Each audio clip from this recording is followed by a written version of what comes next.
Hello guys, welcome to Yasmin vlogs. இன்றைக்கி எனக்கு மீன் குழம்பே செய்ய தெரியாது அப்படின்னு சொல்கிறவங்க கூட இந்த வீடியோ பார்த்து ரொம்ப அருமையாக டேஸ்ட்டாக ஒரு மீன் குழம்பு செய்யலாம்.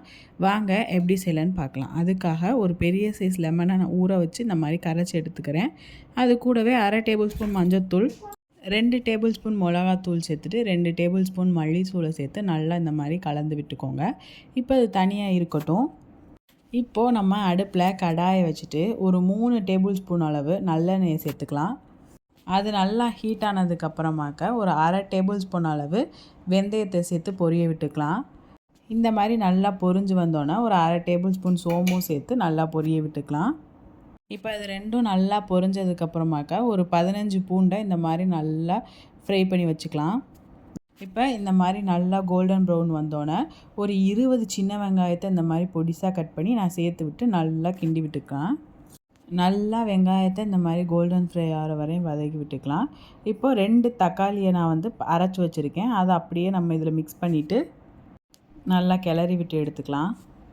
இப்போ எல்லா மிக்சரையுமே நல்லா இந்த மாதிரி வதக்கி விட்டுட்டு அது கூடவே 1/2 டேபிள் ஸ்பூன் அளவு மிளகாத்தூள் சேர்த்துட்டு நல்லா வதக்கி எடுத்துக்கலாம். இப்போ நல்லா இந்த மாதிரி எல்லாமே சேர்ந்து சாப்பிட்டு ஆயிரும். அது கூட நம்ம ஏற்கனவே கரைச்சி வச்சுருந்தோம்ல அந்த புளி தண்ணியை அப்படியே நல்லா சேர்த்துட்டு கொதிக்க விட்டுக்கலாம். அது நல்லா கொதிச்சு வரையில் ஒரு 1/2 மூடி தேங்காவை இந்த மாதிரி மையை அரைச்சி எடுத்து அது கூடவே சேர்த்து நல்லா மிக்ஸ் பண்ணி விட்டுக்கலாம். அது நல்லா இந்த மாதிரி கொதித்து திரண்டு வரணும்.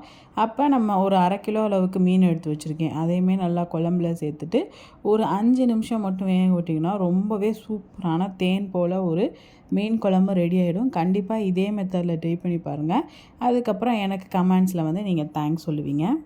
மீன் குழம்பு அப்போயே சாப்பிட்றதோட ஒரு நாள் கழித்து சாப்பிட்டிங்கன்னா டேஸ்ட் இன்னுமே அட்டகாசமாயிரும்.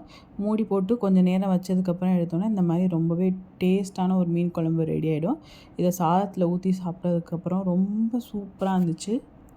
இந்த மாதிரி மோர் குக்கிங் வீடியோஸ்க்கும் குக்கிங் ரெசிபிக்கும் நம்ம சேனலை மறக்காமல் சப்ஸ்கிரைப் பண்ணி வச்சுக்கோங்க.